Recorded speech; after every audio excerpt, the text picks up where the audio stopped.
Enjoy the ride with Crystal Petry, consulting, so inspiring, pushing you to your dreams. Hello, and welcome to another episode of 60 Minutes With. I'm your host, Crystal Petry. Today, we are going to be educated about photography, picking the right camera, but also how you can use your platform to advance the progress of Black Americans. And to do all of these things for us and to educate us on all of these things, I have joining me Andre Ramos Woodard. Hi. Hello. Hi, Crystal. And welcome to the podcast. Thank you so much. It's an honor to be here. Thank you. It's a pleasure. Thank you so much for this opportunity. Thank you. So, okay, so I need you to correct me on this or explain it to me on this. You are an artist, a photographer, are you both? Are you one or the other? Which one? Definitely both. Okay. I am trained in photography. I started taking pictures whenever I was 16. And so I consider myself a photographer because I love the art of photography.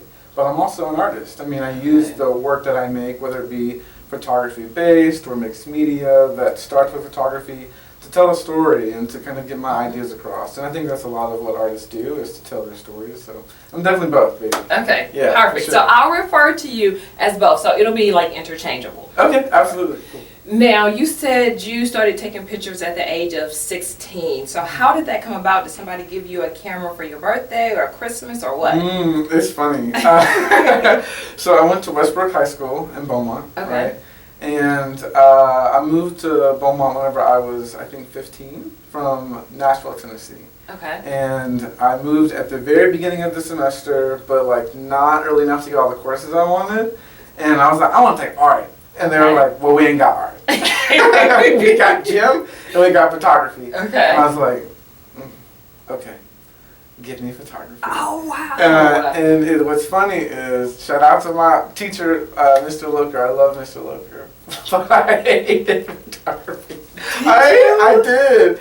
And I didn't hate photography, but I hated, whenever you're trying to learn something, you just want to do it. Like, I just wanted to make pictures. I just wanted to make beautiful things. I just wanted to say things with my art. Mm-hmm. I didn't want to learn all of the technical aspects of like how does the camera read light? What does the shutter speed mean? What does the aperture mean? I didn't want to learn all that. But my teacher was drilling that into me, and I was like, oh my gosh, why can't I just make things? Yes. But like, shout out to him, because if it wasn't for him, I wouldn't be the photographer I am today.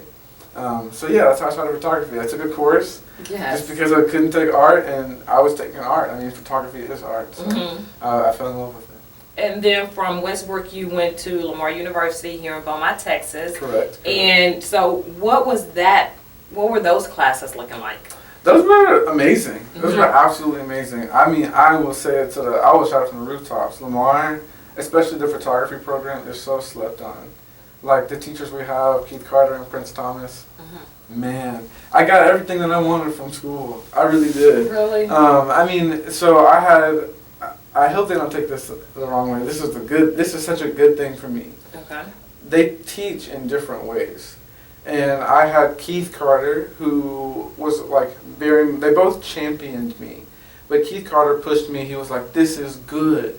This is good. Keep going. You're going to be somebody. Like, you can do this. You can do this.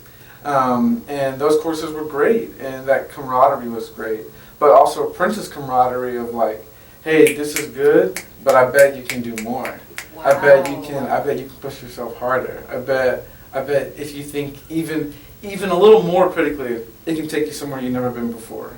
And so like having these two people, one to be like, you got this, baby, you always got this. And the other one to be like, you got this, but I want to see the best you got. Like having those teachers behind my back at all times throughout the coursework was just amazing. Was just absolutely amazing. Oh, that's so good. Yeah, and they're still here. Shout out to them. Yes. They're still here. So yeah. So, okay. At Lamar University in Beaumont, Texas, the photography program, is it a 2-year program or a 4-year program? 4-year program. 4-year Four-year program. Yep. Okay, so you graduated in, as you were telling me earlier, you graduated in 2017, Mhm. and then you went on to New Mexico. I did. So yes. tell me about that journey. Yeah, How did okay. you even get to New Mexico? Absolutely, yeah. So shout out to Prince Thomas again. I was, it was the end of my undergrad career, and I'm not the only person that thinks school is hard. School is a lot. Yeah, school is a lot. It is. School is a lot. And so towards the end of that, I was like, man, I think I want to take a break. Yeah. And my teachers were like, yeah, that makes sense. But if you already know that you want to get your master's degree anyway, then why not figure out if you'll get in by applying and then go from there. You can always say no if it isn't the time for you. Yes.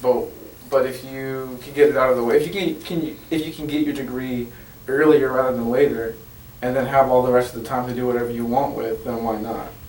And so I tried, and I applied to a couple different schools. I applied to like some schools that I thought would be like easier schools to kind of deal with, like they weren't a long commute, like University of Houston, Right. like community schools.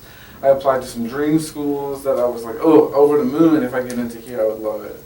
Columbia College Chicago is one of them, Oh, okay. a great school. And then some schools that were in the middle, I was like, okay, like this is a good school, that has good funding. This hasn't been on my radar, but I know it's good, and University of New Mexico was one of those schools. And I got into 3 schools, got into University of Houston, Columbia College Chicago, and University of New Mexico. Didn't get into, I got applied to 3 other ones, didn't get into, but that's how it is. Right. But I had some good pickings, and I had actually accepted the University of Houston, and that is when the University of New Mexico told me that I got in, and I was like, oh no! Yes. I was like, oh my gosh, I have to decide, but I decided on University of New Mexico because it was an opportunity for me to experience something new. I lived in the South all my life, from Tennessee to Texas, so they're different places, but there's still some of that Southern hospitality, some of the Southernness is still ingrained into where we are, right? And New Mexico was so different. And plus the funding.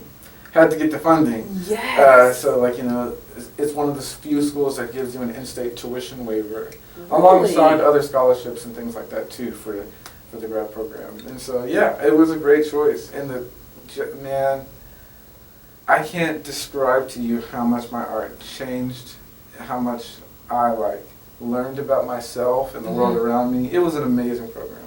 It was amazing. Now, you know what my next question is going to be? Try and explain to me how your art changed and how you changed going to University of New Mexico.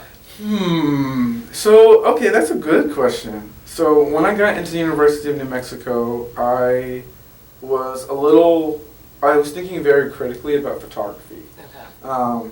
And I was looking a lot at photography and what was quote unquote good, what people were doing. And the work that I was making was not like that. The work I was making was, I was doing a lot of digital manipulation. I was doing work that was about queerness. I was doing work that was about blackness. I was doing work that was not fitting the status quo, I thought, of the time of what I was seeing in the photography world. When I first got into grad school, I was challenging myself to make photographs that were inside of this, inside of this discourse. But it was 6 months later and I was like, this ain't me. I'm not about to do this, it doesn't feel right, I have to do me. And I actually stopped taking pictures and started drawing completely. And I was I remember watching one of my favorite animes, which is JoJo's Bizarre Adventure. Okay. It's a great anime. It's super funny. All the characters are quirky, but the character designs are amazing. And I was like, wow, these characters are so cool. I just want to draw right now. If all I want to do is draw.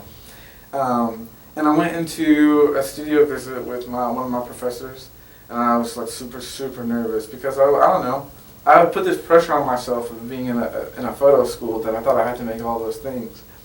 And then I was like, Patrick, I don't want to take pictures right now, and I really just want to draw anime characters. And he was like, okay, how do I help?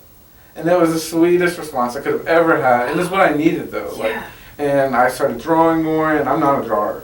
I don't consider myself a drawer, but I do draw sometimes, but like thinking about how to convey my ideas in a medium that I wasn't comfortable with allowed me to come back to photography with like this kind of like newfound glory. Like it felt new to me again, and I felt like I had like let the shackles off of whatever I thought photography could be or should be at the time, and was adding drawings to it and taking pictures of my family and putting them in there, and like getting archival images of black people and just having fun with it again.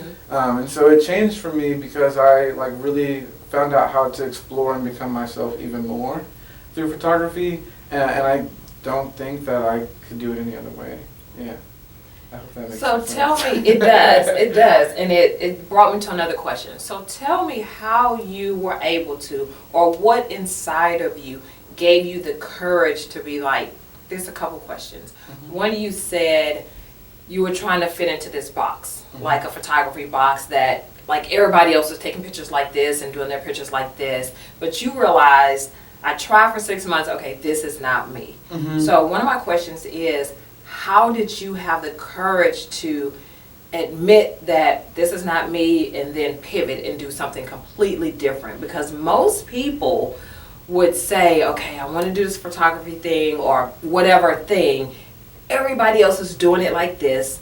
I'm just going to do what everybody else is doing. I'm not going to rock the boat. I'm not going to get out the lane. I'm just going to do everything that they're doing instead of going with my heart and my soul and what I want to do.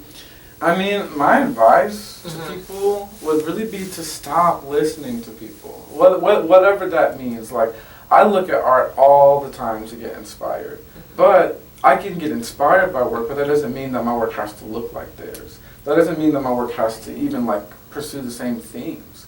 As long as I can like dig inside my own self and realize that I have an aesthetic. Like, there are things that other people will like that I'm not gonna like, and that's fine. And I'm gonna make things that I love that some people aren't gonna like, and that's fine. Like, as long as it's true to me, and I also have to recognize that as long as I am not only being true to myself, but learning from failure, right? Like, not everything that I make can be good or successful, but I can still learn from those things, then I think that I'll be okay. I think people have to like really hold on to that. Like, not everything's gonna be good. Everything has already been done before, so do you. Like, just do you. That's the best thing anyone can do, any artist can do for themselves, is do you. Like, in the same way that when you come into a space that has nothing to do with art, right? Like, you're not going to wear clothes that make you feel uncomfortable. You want to be your authentic self. So why not do the same thing whenever you're making your work? You know? Wow. You know what? That does apply for art, but I feel like that applies for life too. Yeah, absolutely. That absolutely applies for life. Okay, so before we got on camera, we were talking about you just won like some kind of amazing award or was selected for some amazing thing. And I'm not in the art world, so forgive me for being very general with my terminology. Oh, you're fine. But explain to me what this great thing is that you just won and was accepted into. Absolutely. Thank you so much for making the space for this. I'm honored. So I entered this thing called Photo Lucida. Okay. And Photo Lucida is an organization that runs Critical Mass. Okay. And Critical Mass is a competition that's run every year, and they get jurors from all around the world to take a bunch of entries and narrow those entries down into a top 200. Okay. And then even more jurors, like it goes from like 10 jurors to like 100 jurors. They go in and they select the top 50. And so I got into the top 50, which is really a great honor. And then the top 50, there's different awards that some of the people in the top 50 get. So like now that you've selected the top 50, there's like 10 awards, and those get dispersed within the top 50. And one of the top awards is a solo show at a place called Blue Sky Gallery in Portland, Oregon. And I got that award. And I'm very, very honored and excited. Yeah, I'll have a solo show in Portland next April. So that'll be cool. Yeah, I'm gonna drive up there. Hopefully they'll let me draw on the walls. Yes! Yeah, and I'm super excited about it. Congratulations! That's amazing. I'm not even in the art world, and I'm like, that's huge. Yeah, it's that's big. huge. It's a really like big space, like Christopher Rauschenberg is one of the people who runs it, and if you don't know Christopher Rauschenberg, his father was Robert Rauschenberg, and Robert Rauschenberg is one of the most famous modern artists in the history of modern art, and he was born in Port Arthur, Texas. No, he wasn't. Yes, ma'am. If he wasn't born, then he definitely was raised there. Yes. So I know for a fact he We'll take has it. ties. Either way. He's got ties in Port Arthur. Yes. So Southeast Texas on the come up, baby. Yes! Wow. And you helping that. Yes. You Mama, helping yes. that. You helping that. Yes. Okay, so you have, before I move to this next question, when do you find out once like the 50 is narrowed down to what's the next number? Like 20? That's it. Top 50 is Oh, it. it's the top 50? Yeah, so I'm in the top 50. And now they're dispersing the awards, and so I got one of the top awards. And they just announced that today. What? So, yeah. Oh my God, breaking news on my podcast. Congratulations. Thank you. Congratulations. Thank you so much. That's amazing. Yeah, Okay, so you have a lot of artwork, photography in different galleries. How does that process work? How do you get your artwork, your photography into galleries? Yeah, that's a good question. And it happens a couple of different ways. Okay. And I think it's most important to talk about how my work started getting into galleries. Yes. Baby, I was just putting my work out in front of people. There's a lot of opportunities, I think, across the world, especially in this United States. We're blessed to have like kind of a thriving art and photography scene. But there's tons and tons of opportunities online that I would just enter, whether it be grants or competitions or just exhibition opportunities. I throw my stuff in there. And sometimes they would pick up on it and sometimes they wouldn't. More often than not, I would get denials. But the ways I started getting my work into spaces is just literally like if there's an open call for work on a theme, then and my work fit that theme. Or if there was an open call for not even a theme, but the jurors were interesting to me, then I would put my work in front of them. And so that's really how it started. And in 2019, I think what really helped me get some recognition is I won this prize through the Center for Fine Art Photography in Boulder, Colorado. And it was a fellowship, and they put my name on their website. I was selected as their second fellow, and that really started helping people recognize the work that I was making. And I just like kept making work, and then it's not completely transitioned, but it went from, okay, entering my work into this to eventually people start reaching out to me to have my work in this show or this call for entry, whether it be online or in person. And so it's a lot of back and forth. It's a lot of me like aspiring to put my work in a space and just trying to see if it hits. And to some people, slowly, but surely recognizing the work that I make and what the themes are and seeing if it fits into their space. And so it's a mix. More often than not, I'm putting my work out there and seeing who responds to it. But there are a couple of occasions where people have reached out to me to put my work in a space, and that has been great. Yeah. Yeah, that's been awesome. So Stephanie Chadwick, Dr. Stephanie Chadwick, Dr. Stephanie? yes, here at Lamar University, referred you to be on the podcast. And one of the things that she said about you was the fact that you are so young, having like your artwork and your photography placed in galleries and things like that.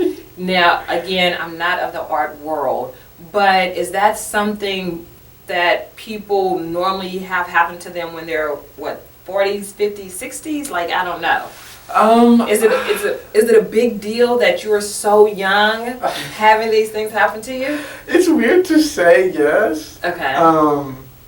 But I think to some extent, because like one of the most prestigious things that has happened to me, that I'm very honored to have happened, is that the Museum of Fine Arts has collected my work. They like bought my work. And where's that at? And that's in downtown Houston. Okay. Yeah, it's one of the biggest museums in the country, and the biggest museum in Houston. And so they have like a 3-story. They have a lot of stuff. I mean, like they have stuff from like, Andy Warhol and I'm not gonna say Jean Basquiat, but I wouldn't be surprised if they had a Basquiat because it's that museum. Yes. It's that prestigious. And for me to have a piece so short out of grad school in their permanent collection, meaning that it's something that they are going to protect and is a part of something that they can showcase until they are no longer a museum. Or after then it can be donated to someone else. That means my name is in line with that museum. And so, Yes. yeah, it is a prestigious thing. And sometimes I think I do take it for granted because I'm a little, it just feels too good to be true sometimes, But no, it is big. It is a really big thing. I can't say that a lot of my other comrades that I went to grad school with have had them work collected by public institutions like that. But I will say a lot of them are great, and so showing in galleries, a lot of them are doing, which is really, really cool. But yeah, I'm making some moves. You are making some moves. I'm trying to do it. At the very least, I'm trying. So. I feel like, because you've talked on it, you've touched on it, being an artist, photographer, I would say it's not for the faint of heart. Because as you were talking about earlier, it's really subjective. Mm-hmm. Some people are going to love your work and you're going to be like, I didn't even like that. Mm-hmm. And some people will hate your work and you're going to be, I love that. Mm-hmm. So how is it that, I guess you have to be strong, mentally, to be in the art world? I think so. Okay. I definitely think you do. I mean, something I learned in graduate school from a teacher of mine, which I will say this at the end of time. Her name was Megan Gould, Okay. and she is absolutely amazing. And I was having a studio visit with her. Was I having a studio visit or a critique or something like that? But anyway, I can get pretty wrapped up in my head about my own work sometimes. And she was like, Andre, no matter what anybody says about your work, it is okay to take what you need and throw out the rest. If someone says something that you don't like, you don't have to take it seriously because it's your artwork. You can make the rules for your artwork. And you are actually the only one who does and can make the rules for your artwork. So if someone says that something isn't working and you believe it's working, then run with your gut. Then do that. And that's okay. People are always going. There is no piece of art on this planet that is perfect. There isn't. There's no piece of art that everybody is going to like. And especially when it comes to making work about your identity, your critical life experience, some people aren't even going to get it because they don't have the room to get it. That's also fine. As long as you know that you are doing something that you are happy with, or you're making something that feels right to you, then why not? Why not make it? In the worst case scenario, if a bunch of people don't like it, then maybe that's something for someone to think more critically about. But it's never a reason to give up. It's never a reason to quit and be down on yourself too much. Wow, you've had amazing teachers that have really pushed you and poured into you. Yes, it really speaks to the importance of teachers. It does, yes, absolutely. Yeah. Pay them more. Pay them more. Yes. Yes. That part. Absolutely. That part. Do you think that creatives are born with a creative gene, or is it because they've been exposed to it or nurtured by teachers? What do you think?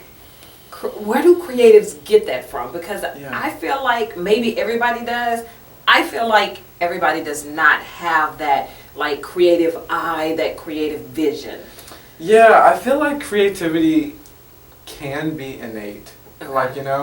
I do feel like creativity can be taught. I really do feel like people can hone their creativity to leaps and bounds, in comparison to whatever it started from. But I do know from my experience, I have always loved art. I've always been creative. I remember being in 6 years old and just wanting to draw all the time. I remember going through school and doodling on my paper all of the time. It doesn't matter what the test was. I was always doing creative things, whether it be redrawing characters or doodling little things, practicing how to have the cutest typeface and handwriting, all these sort of things. Looking at Yu-Gi-Oh cards and Pokemon cards to see which one's the shiniest. I've always been like in love with creativity.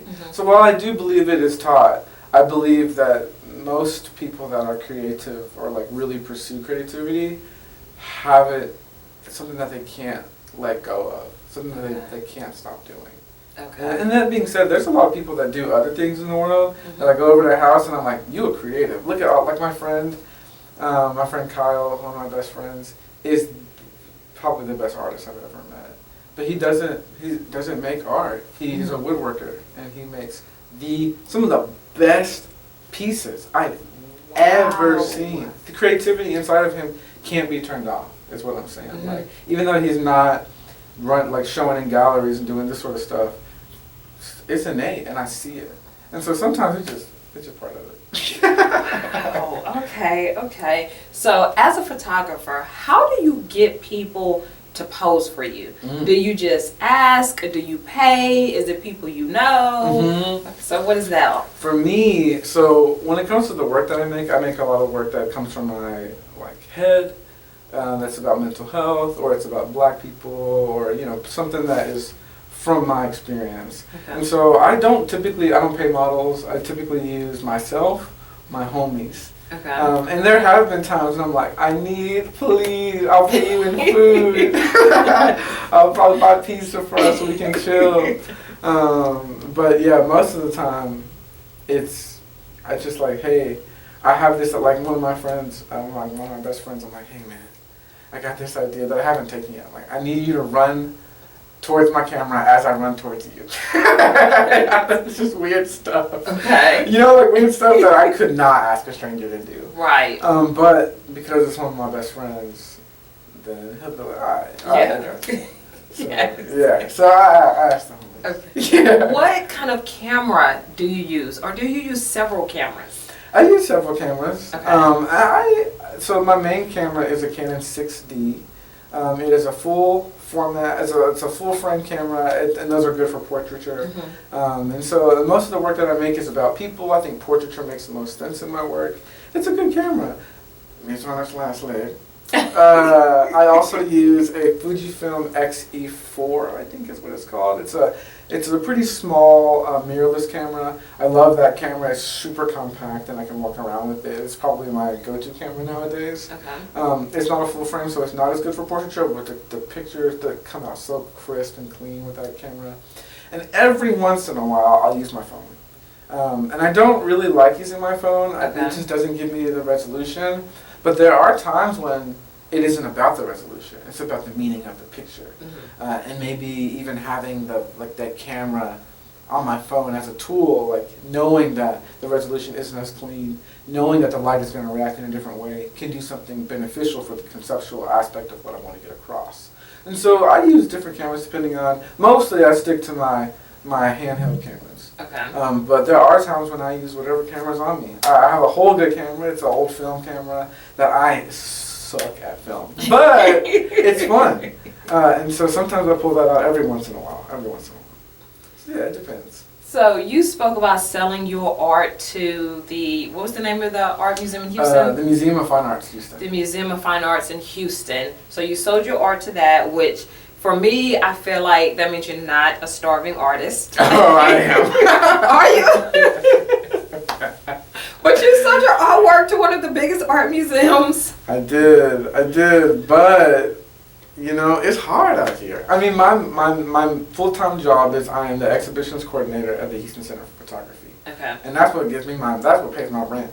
I would love to say that I'm not a starving artist, but the reality is it's really hard to make money as an artist. I mean, I am represented by a gallery, which is amazing. I mean, like the fact that there's a gallery backing my work is great, but it's a nonprofit gallery, right? The mission is to showcase work that has a conceptual backing, that tells a story, that can be didactic, that can teach people things. It's not about selling the work at that gallery.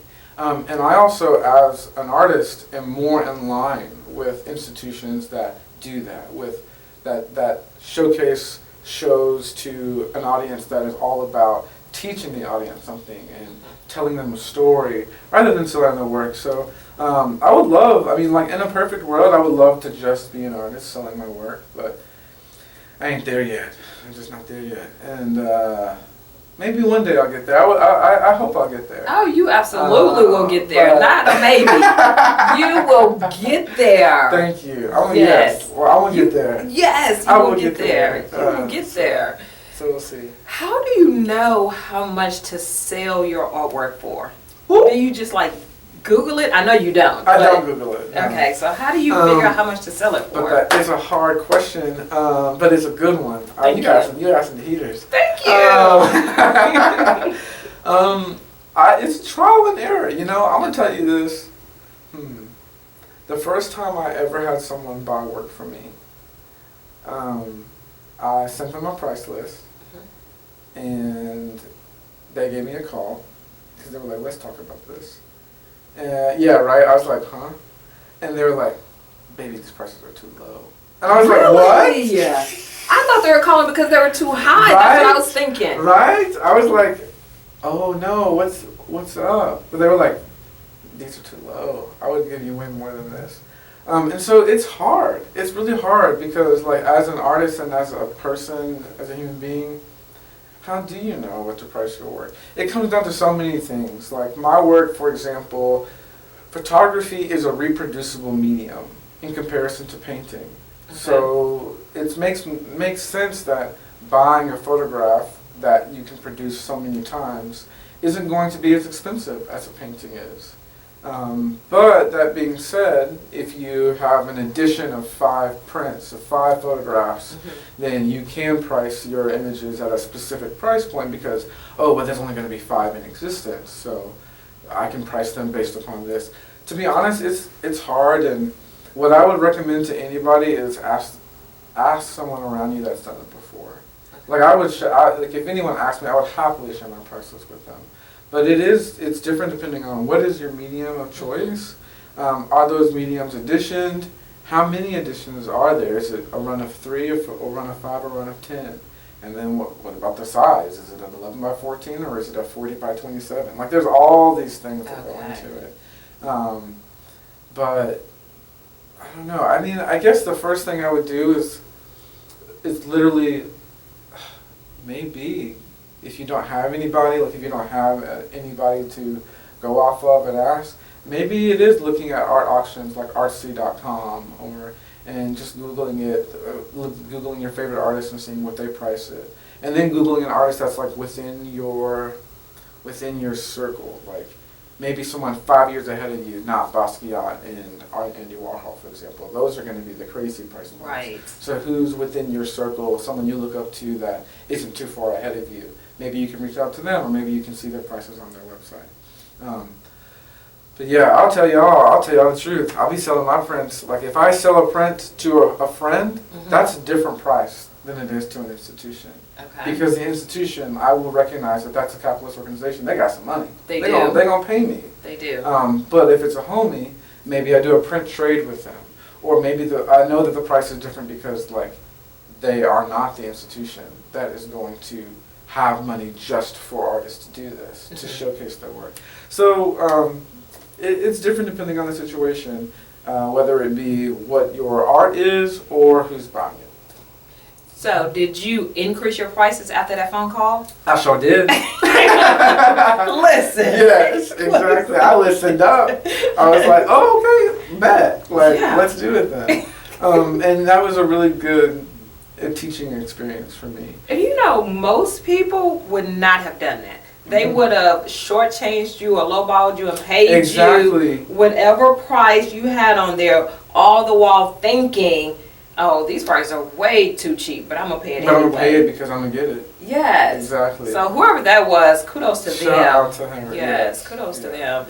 Where do you draw your creativity from? How do you know what pictures to take, or like you were talking about, you're going to have your friend run towards you as you run towards them with the camera. Where does that come from? It comes from emotions. I'm an emotionalized person. Okay. Sorry. But I'm an emotional person, and I always have been. I was like, the crybaby. So I have a crybaby tattoo on my neck. Okay. I've always been someone who thinks a lot about the relationships I have with my loved ones and my friends and the world around me, and so it comes from that. Like, for example, when I got into graduate school, alongside making all this work, when I got back to photography, I was really homesick. And I was not only homesick because of the fact that I was no longer near my mom and daddy and my brothers and sister, but I was in a city where there wasn't a lot of black people. I was in Albuquerque, New Mexico, and I think at the time the percentage of black people in the city was somewhere around 3 to 5. And so, like, walking around campus, I could count the numbers of black people I would see on my hand, and that was so different from Beaumont. So different. And it felt like I wasn't alienated, thankfully, by any people or any person, but being in that situation, being in that landscape, while I did learn a lot, made me feel homesick. And so I wanted to make work that would make me feel better about it and help me cope with that existence. I made work where I was taking pictures of my family and thinking about their black identity and what it meant to be a black person in a space that was not predominantly black. How can I coax up blackness in my studio if I couldn't do it when I was walking down the street? Right. You know? And so, yeah, it just really comes from my soul. In 2020, I was mad. I was really, really, really mad at a lot of things. I mean, at black injustice, but also like a need for like national liberation. I was mad. And so I was making work that was a direct response to me feeling pain and anger. So it really, really comes from what I'm feeling. Yeah, absolutely. When you do your art and your photography, what is the it factor that you're looking for that makes you say, this is the one, I'm going to keep this? You know, it's funny because usually I have this idea with my soul, but when it comes to the it factor, something about it looks off or flashy. Something about it just looks like, I don't know, different than what I have seen. And I recognize that like everything's been done before. People have been drawing pictures, people have been making stuff about black people. People have done things before. But when I make something that I'm like, ooh, this is a surprise. Ooh, this isn't what I expected. This is even better than I expected. I don't know. It's just like, it's just an emotional response. It's like a subconscious reaction to what I make. Yeah, I love when I get excited about what I make because that doesn't happen all the time. Oh, you know. So the it factor comes whenever I'm like, ooh, this is exciting. I hope other people are gonna think it's exciting, but I think it's exciting. You know what that reminds me of? I did an interview with Pastor Randy Felshaw.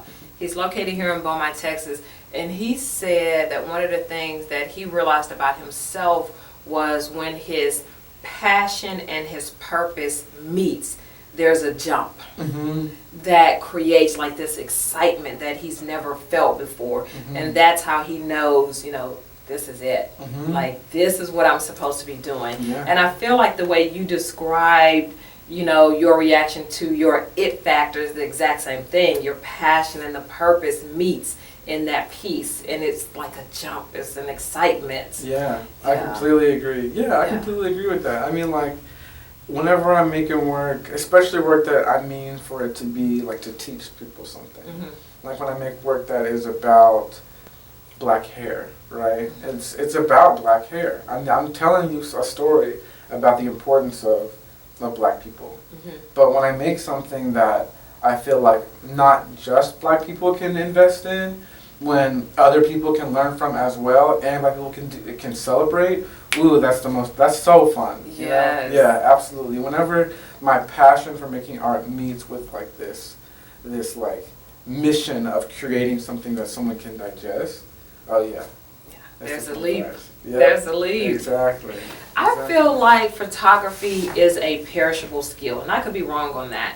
But I feel like, you know, if you stop doing it, then maybe the skill, the quality diminishes. Mm-hmm. So with that thought in mind, how many pictures do you take, like a week, a month, a day? Are you constantly taking pictures?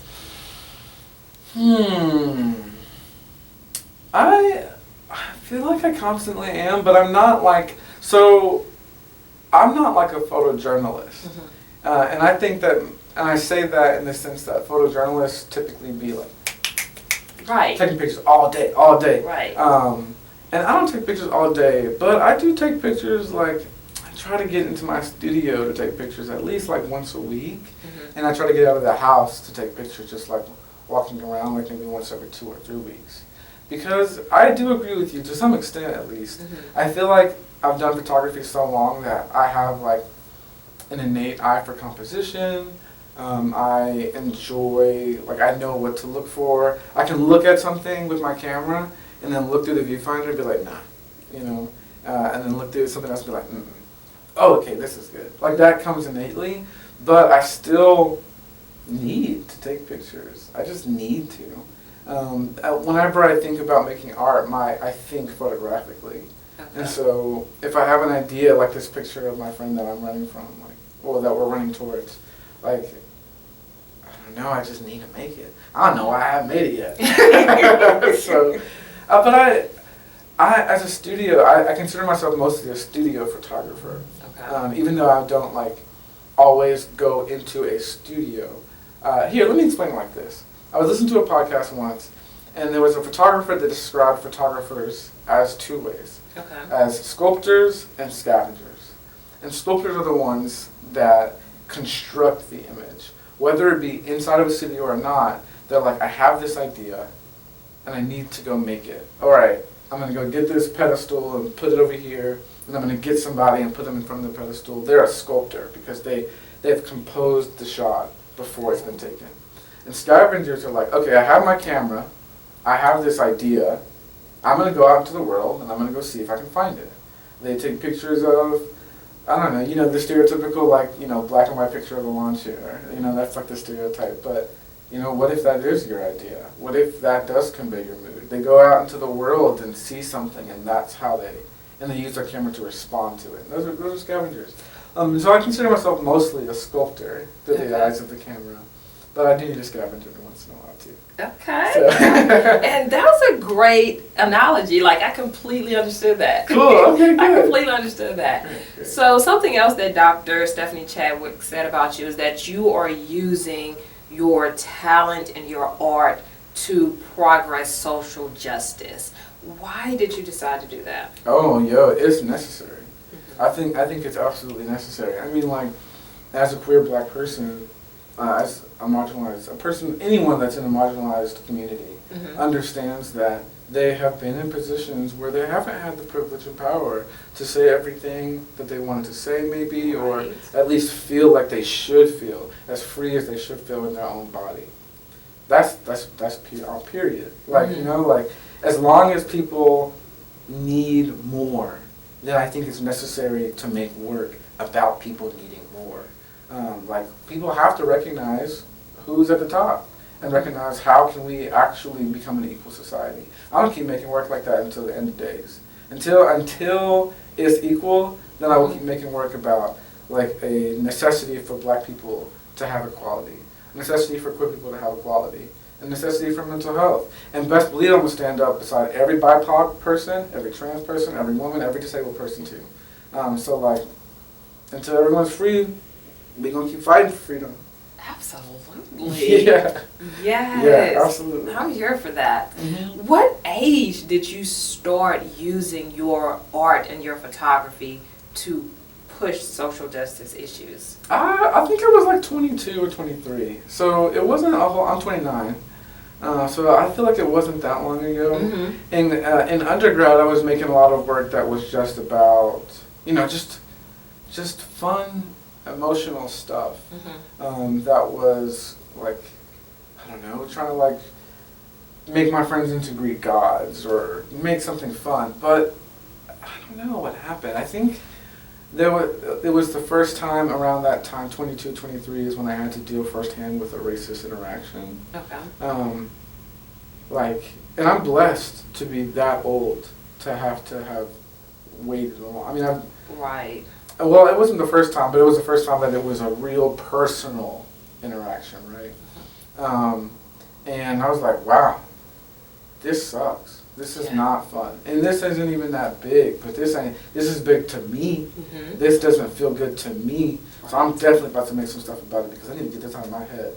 And I started making these self-portraits that were all about stereotypes, specifically about stereotypes against Black and queer people, to see how this felt, and to see if other people could get how painful this felt.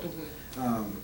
And I don't know if, it's funny, that body of work I feel like I like scrapped it, but it still felt really, really necessary for me to make, Mm-hmm. and it was a good launching point for the work that I'm making now. Did it make you feel better getting it out? It definitely did. It definitely did. And I have people that didn't understand it. I didn't even care, Yes. because it felt good to me. Mm-hmm. And there were still inevitably some people who didn't like it, but there were still some people who did stand behind it. Mm-hmm.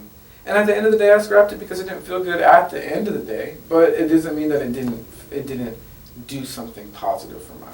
I learned from failure. Good. It's just a body of work that I felt like I needed to make at the time.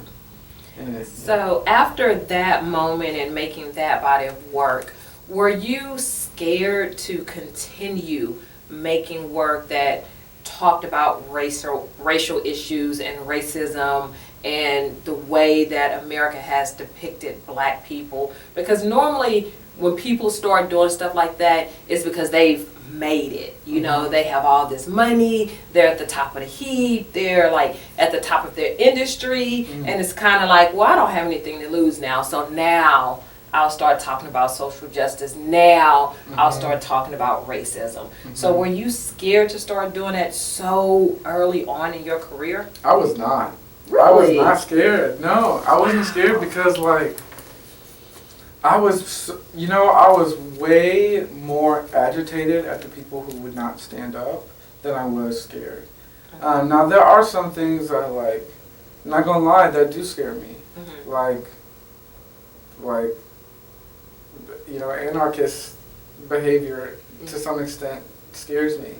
And it doesn't scare me as much as the behavior, but the retaliation from the justice system is what scares me. The justice system scares me more than anything, actually. But I'm not scared to stand up for what's right.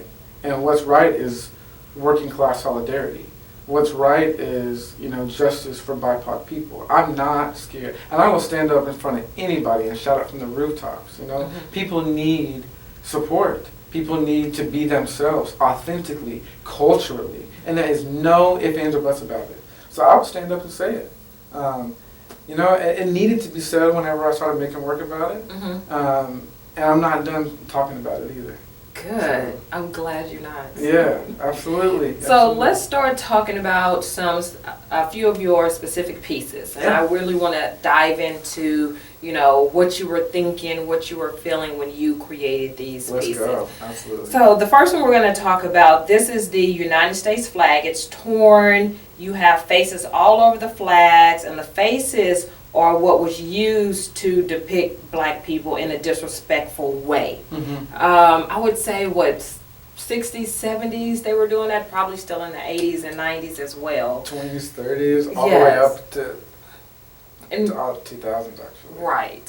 So explain to us this piece. What were you thinking? What were you feeling that caused you to make this piece? Yeah, so this piece is called The American Flag. Okay. American is spelled, instead of a C, with 3 Ks. Okay. And I was thinking very critically about the history of America, but also through a medium that I love, cartooning. I love cartoons. I grew up on cartoons. And when I made this piece comes out of a project called Black Snafu. And Black Snafu is all about the history of cartooning through an African American's perspective. I'm taking these minstrel caricatures because this is how white supremacy depicted Black people, and I'm juxtaposing them with things that are authentically Black or authentically American, or at least tie in with our existence as American and Black people. And so this flag is, the history of American cartooning, absolutely. it's riddled with minstrel caricatures of black people. It's also riddled with minstrel and caricatures of non-black people, of Asian people and Jewish people and Latinx people, because I would be lying if I said that America only had a hand in discriminating against black people. Oh, absolutely. Right, baby? And I'm using the flag, something that's representative of America. I wanted to do it justice and talk about the negative things that America has done to people of color through something as cute and accessible and simple as cartoons, right? Like, a lot of the cartoons that I'm using on the flag have been banned, right? They've been banned in 1964 after the Civil Rights Movement was passed, but they weren't reconciled with. It was as if Walt Disney and Warner Brothers never perpetrated these negative stereotypes that still have a place in pop culture today with things like white gloves and Mickey Mouse, right? Like, there's these things that have been just swept under the rug that I don't want to sweep under the rug. I want to call attention to it. And so this flag is all about really America reconciling with the harm it has done to people of color. And I think that's one of the hardest things for America to do, is the reconciling part. Yes. So they are real big with, okay, we ended slavery. Okay, we ended segregation. Okay, black women and black men can vote now. Yeah. Okay. So, but they don't reconcile it. They just, Exactly. okay, we fixed it, now let's move on. Exactly. Yeah. But that's the piece that's missing. That's the piece that's missing. Yeah, yes, completely agree. Okay, so the second piece that we are looking at, I think this is the hands of a black woman. Is it black woman? It sure is, my mama. Oh, really? Yeah. My God, her hands look super young. Yes, tell her that. Wow. I was like, Mama, your hands look so cute. She's like, oh my gosh. Super young. Okay, so the hands of a black woman, she's wearing bracelets. And two of the bracelets say cultural experience, and then she has like animated fingers pointing at her black hands. So explain to me that piece, this piece. Yes, so this is my mother's hands and the prayer hands, and I put my mother's hands in the prayer hands, like kind of iconography, because for a couple of reasons. Two, that's my mama. I'm a mama's boy, and I look up to my mama.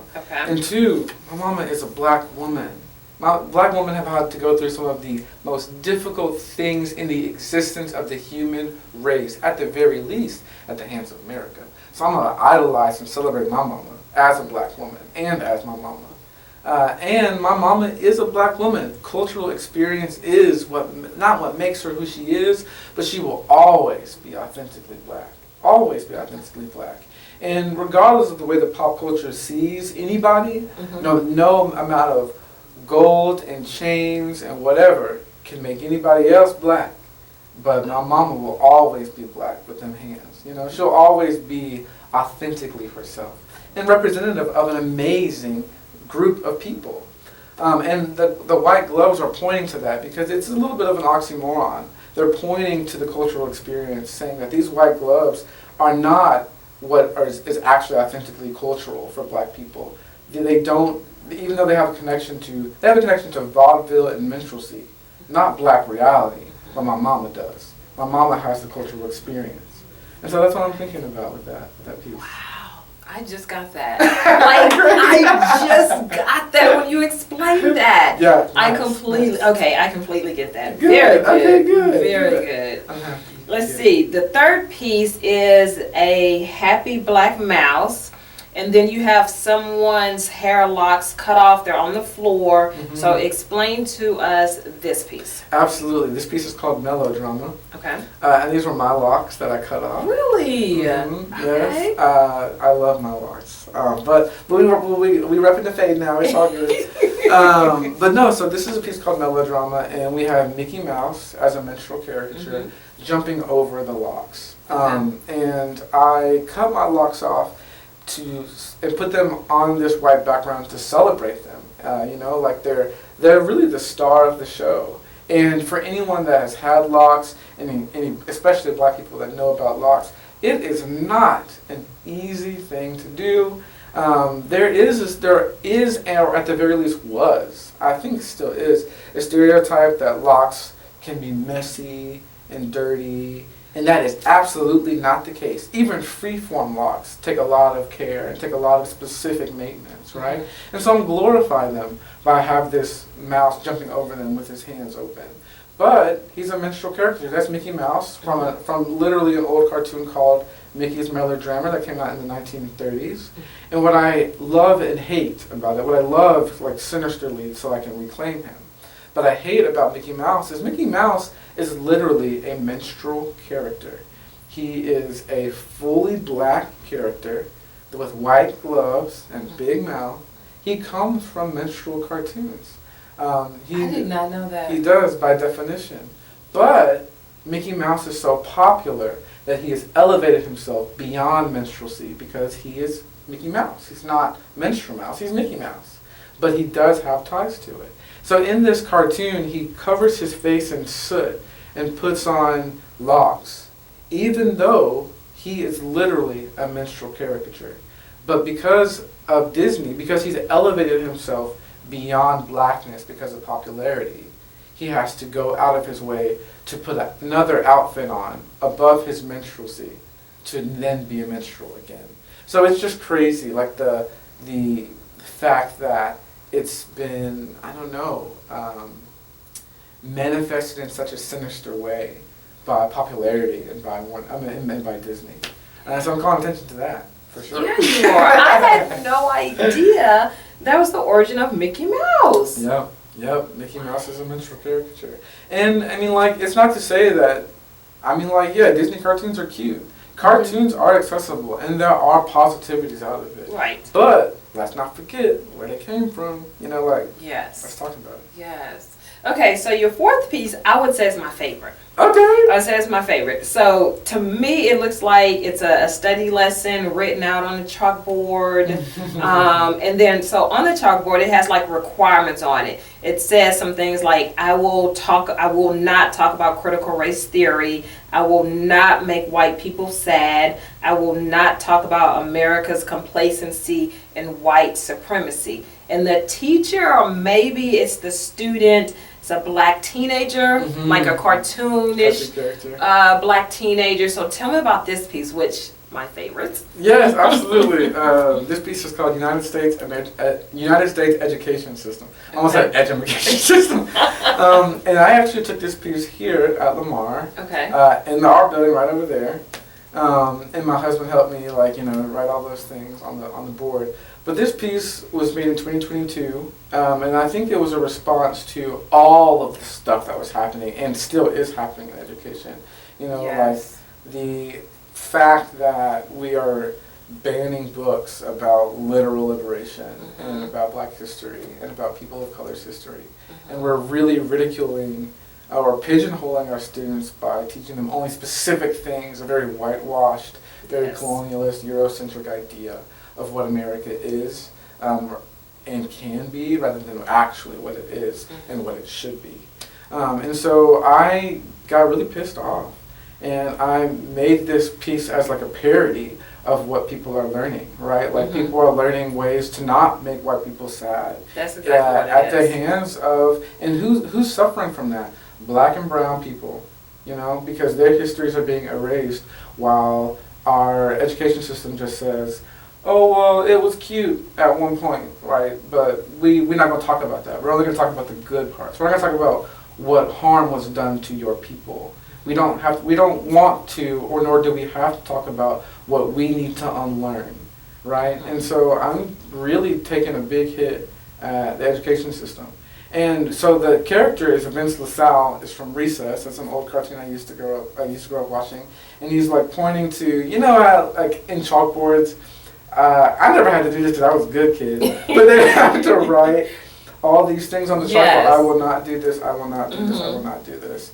And so like this black kid is showcasing his like design of being reprimanded for doing things like talking about black history and talking about liberation by like having to write down the opposite things. Oh, okay. So yeah. Wow. I feel like I need to take a moment with that. Yes. And then why do you like that piece so much? I do. And at the bottom of the piece, it has the, is it the food table Oh yeah, the food chart. Yeah, the food chart chain. was like. Yeah. I feel like you put it at the bottom because it's like the least important. Exactly. Yeah, there's a lot of illustrations that are like really subtle in there. Mm-hmm. There's like a drawing of like stick figures holding hands, but the colored person is on the floor, like washing the floor, right? Like we are all about freedom and peace and love and equality, but we're not going to talk about the repercussions of white supremacy. Mm-hmm. Like I'm tired of that. So let's put it on the chalkboard then. Yes. All right, I'm tired of it. Okay. So the last piece we're going to talk about, I looked at this piece, I'm telling you, for hours. Because I was trying to figure out, and if that was your goal, accomplish, to get people to look at your artwork and study it. Absolutely. And I did that with this last piece. Because I was trying to figure out the black police officers. I know them from somewhere. I could not figure it out. What were they infamous for? Yeah, and then we'll get into the piece. Yes, they were infamous for murdering Tyree Nichols Okay. in Memphis, Tennessee.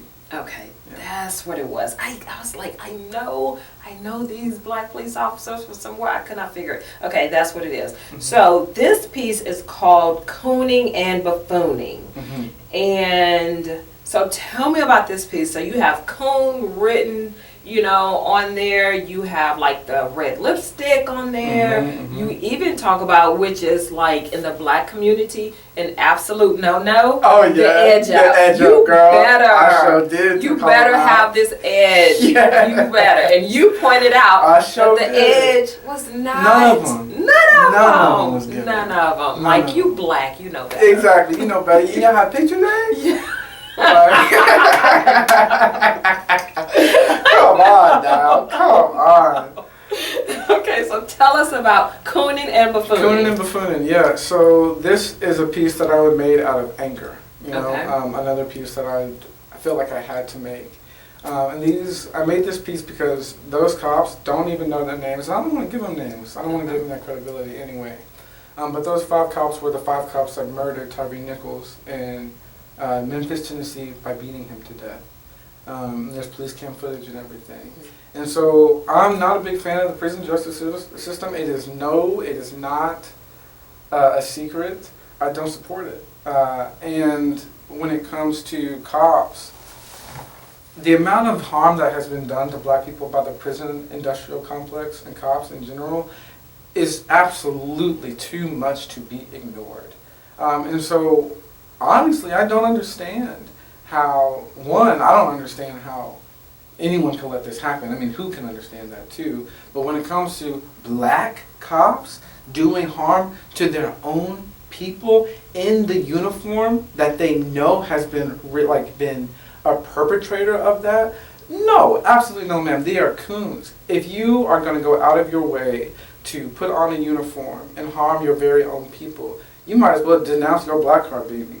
Because I don't know. The matter of the fact is, like when you look at the history books, when you look at the newspaper clippings, this has been done over and over and over and over and over again before. So in my book, if you're going to be someone that's just going to play into that system that's harming black people, you're nothing more than a coon.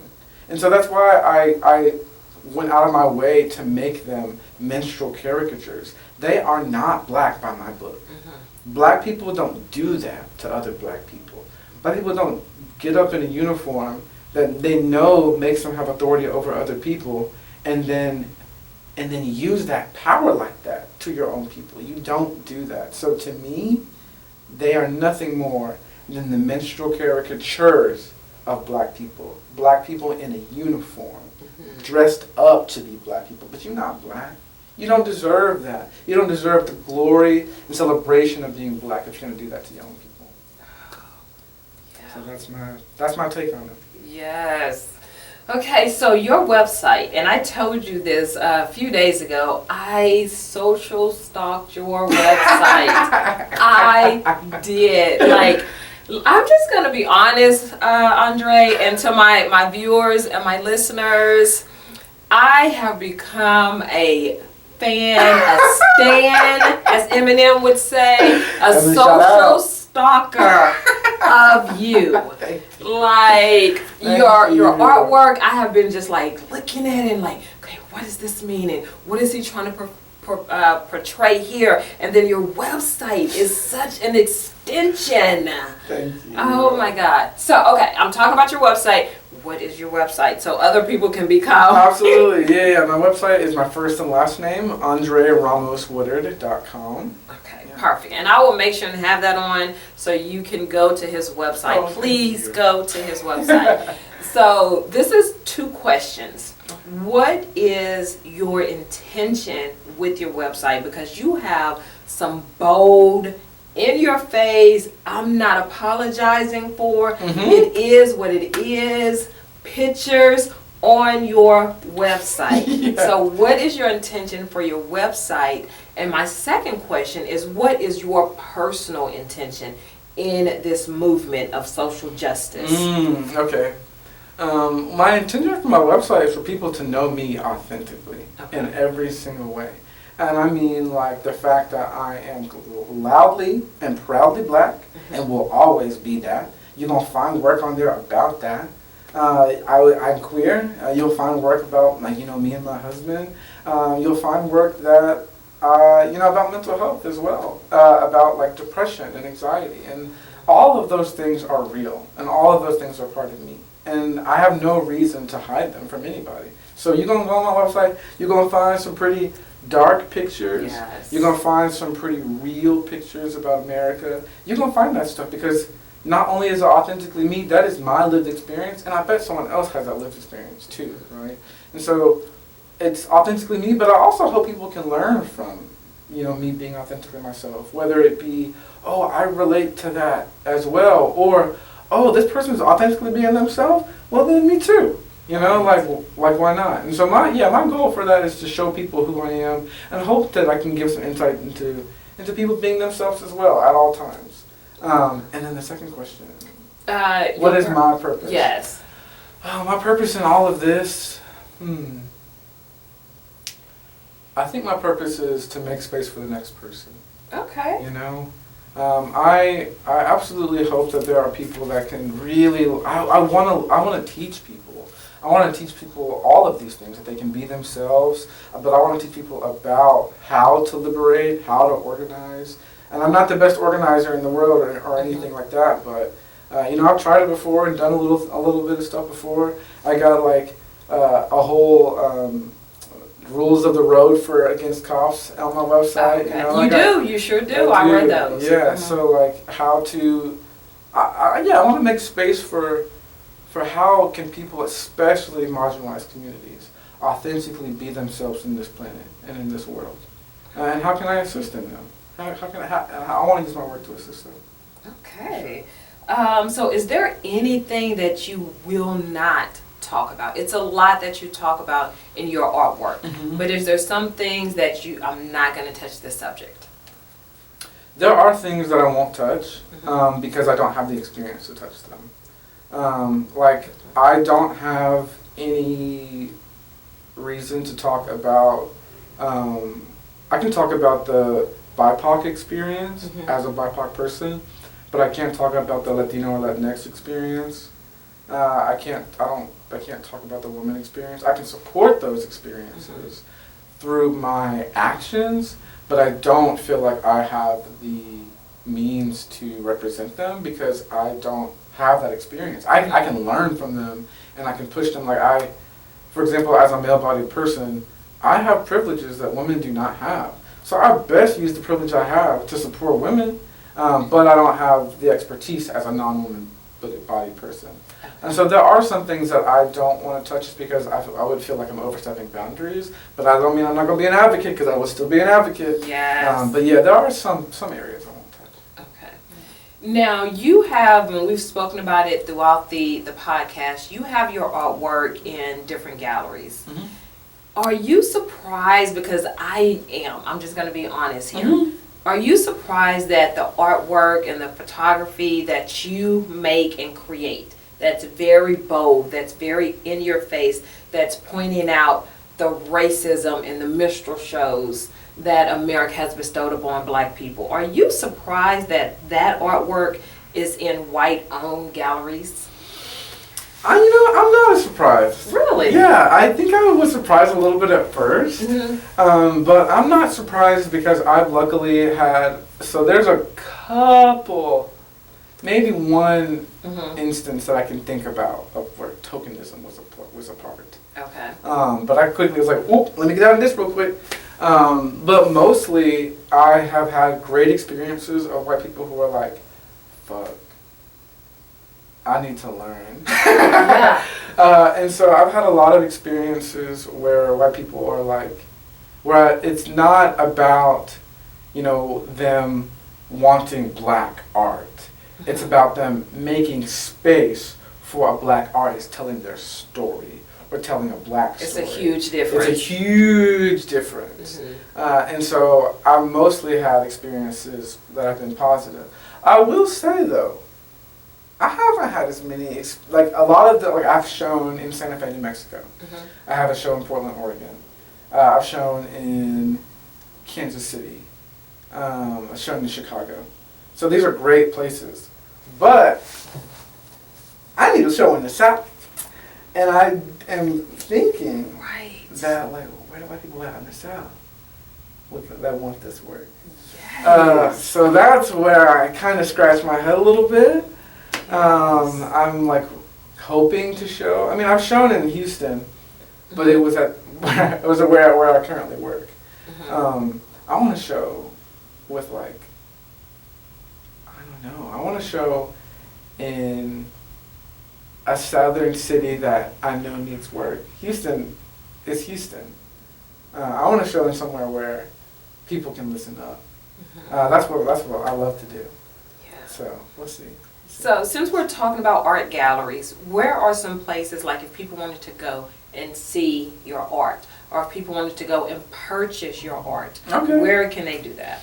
So the place that represents me, even though they are a nonprofit institution, they do some of my work. It is Photo with an F, Photo Forum, Santa Fe. And I also have a show up there right now, so they can see my work there. Unfortunately, there's no places to see my work in Houston as of yet. I did have a really big installation at the Museum of Fine Arts Houston, but it came down earlier this year. Okay. So we'll stay tuned. Hopefully I'll have a show in Houston sometime. Perfect. But we'll see. But right now I just have a show in Santa Fe. I'm going to have a show in April in Portland, Oregon. And I also have be part of a show in Amsterdam in February, which is crazy. Big. No. Yes. I'm excited. Yeah, it's a big thing. Oh my God! You're just dropping all these gems on me. I'm not prepared for. I have all these. I'm not prepared for this. Wow. Yeah, it'll be fun. Okay. Man. So to purchase your artwork, could they go to your website and purchase your prints from there, or how does that work? You couldn't go to my website. You could. So I don't have a shop set up. I actually am going to have something set up soon because I am going to have a print sale soon. So if you are watching this within the next month or so after it gets aired, I will have some stuff on my website. That'll be like miscellaneous. Okay. But typically, it would be through one of three ways. This print sale that will happen in a month. Okay. Contacting me via my email, which is on my website, for FOR, Andre Ramos Woodard @gmail.com, or contacting my gallery, which is Photo Forum Santa Fe, Photo with an F, and they can purchase my work there. Okay, perfect. Now, do you think that Black Americans will ever see equality? I saw that question and I was like, ooh, that's a good one. Yeah. I want to say yes. The hope in you? The hope in me wants to say yes, but I don't know. Because it's not up to us. It's really up to the people that have the privilege and power to recognize they have so much privilege and power and listen to us. Like, for crying out loud, like we've been asking for things for how many years? And just because a doctrine was passed doesn't mean it's equal. Let's start there. Yeah. Like let's talk about redlining. Let's talk about reparations. Let's talk about all of these things. So I hope so, but do I think it's going to be in my lifetime? No. Do you think America wants black people to have equality? No. Why is that? Because America has a lot to lose for black people having equality. And when I think about that, when I think about America, I would be willing to bet I could knock on people's doors, and they would say yes. And I'm willing to bet that most of them would be right and would be saying the truth. But there's two things to that. One, get out of your house and say something to your homies. And two, people that really have the power got the money and are in those buildings, in Washington. And they have something to lose, because when black people get power, that's going to change their income. That's going to change the ways that they have to navigate the world. That's going to change their hit list parties. It'll change all these things, because othered people will now be non-othered, will be included, and they have something to lose from that. So, yeah, I don't think America wants to see black people. I think America wants to see a straight white man America for a long time. But I think I hope that there's enough people that are shouting that we don't want that no more. I see it all over on TikTok, Right. I see it all over the place. It is. So I think it's a matter of time. Yeah. I'm with you. The audacity of hope, as President Obama is the Audacity of hope. Love it. Yeah, that's exactly what it is. Do you think there has ever been another race of people that has suffered and continue to suffer the way black Americans do? I do. Yes. I mean, indigenous people, particularly. Indigenous people. I mean, let's talk about the fact that colonialism stripped them from their land, murdered them, and forced them to be in the smallest parts of our country, and don't even get a lot of the recognition, medical help. They got few reparations, not nearly as much as they need. The genocide, the amount of things that were done to indigenous people, especially I learned after my time in New Mexico, was and is absolutely horrendous. So I think, there are other people that have suffered. It's hard to say that suffered as bad. I just think that they're both really awful and really abysmal. They're slavery in such a horrible way. I mean, and slavery didn't happen nearly as bad to Chinese people, but there was also Chinese slaves in America too, right? It was. So there's a lot of reconciling with people of color that has to be done, and all of it is so harmful in various ways. Do you think that we talk about racism and race too much? I mean, we're talking, we see it on TikTok, we see it on IG, we see it all over social media. Do we talk about it too much? Is it time to stop? Never. No. You know why not? Because racism still happens to us. Racism still happens. I can still walk down the street and be called the N-word. It's true. It's true. It happened to my friend a few years ago, and that's still too soon. It's happened to me before. I don't like that. Right. And until I live in a world when that doesn't happen, I'm going to keep talking about it, because people still need to listen up. I don't think so. Not until justice is served. Right. So many people these days have so many different platforms, whether it's creative space or, in your neighborhood, in your house. What do you think are some tangible things that black people can do to help progress social justice? Something that I think black people can do is, and I say this because I've heard this recently. There are some black people that denounce other black people because they're too non-white, really. So, okay, I don't ever want to hear a black person say that a black person is too ghetto, or that area is too hood. Because in the reality, what are those things? Those are a manifestation of redlining. Those are manifestations of low working class, low income, poverty ridden neighborhoods and people that just don't have anything better, that don't have access to medicine and don't have access to education. And it could as easily, well, not as easily, but it could be any other race, but because of redlining, because of the history of America, it's black people and it's people of color. And so I think that, you know, the people that make it, like the black people that make it, please listen to your brothers that haven't made it yet. Listen to your brothers and sisters that have not made it.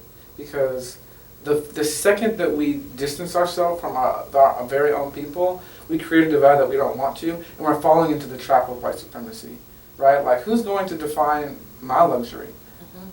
Not Uncle Sam. I promise. It's much more going to be 50 Cent than it is Uncle Sam. You know? Like, I did not expect that to come out your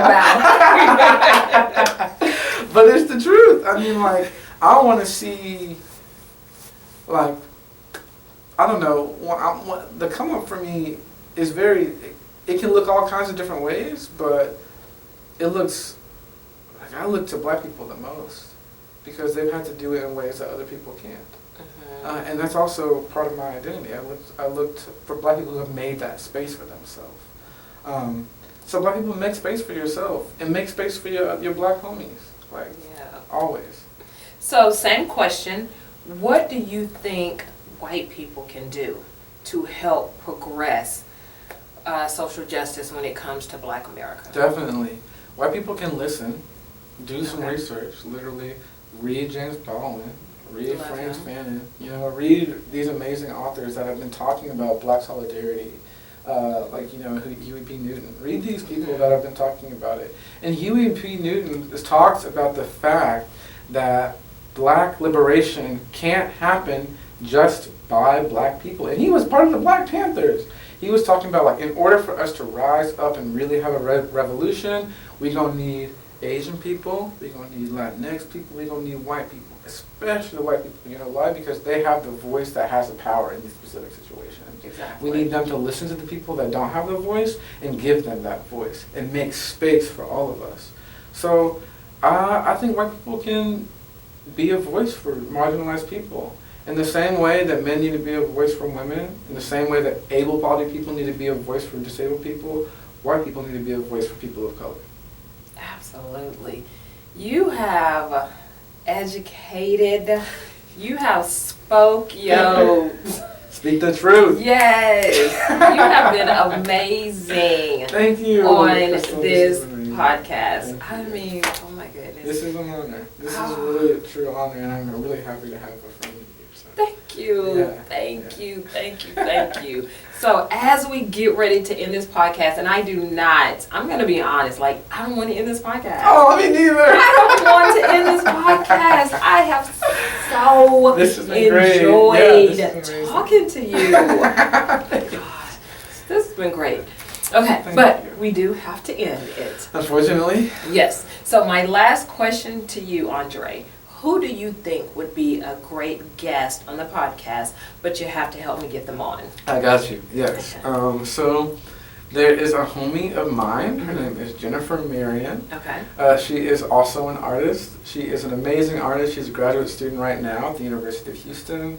She makes great work. We run an online gallery together. She's a mother. She just has a lot of, I think, amazing insight that she could bring to a conversation. And she's just an amazing artist and creative too. So.